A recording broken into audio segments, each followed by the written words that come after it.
Brad Williams, Excel Prime. What's the next business day? Let's just take a look. Using Workday, we have a straightforward, we're just going to add one. Taking into consideration weekends, holidays. This is also the start date.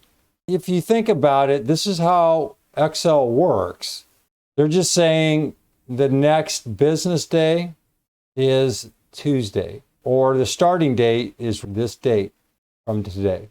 Not a big deal. Remember that if this is considered the project start date, it's not counted. Keep that in mind. Excel is always going to move one day forward. I've hammered this point numerous times. Here, if we're running into, here's a Saturday, what's the next workday? Well, it's Monday. Based on here, we have other tools we can use to change this. By chance, Sunday happens to be a work day. Brad Williams, Excel Primed.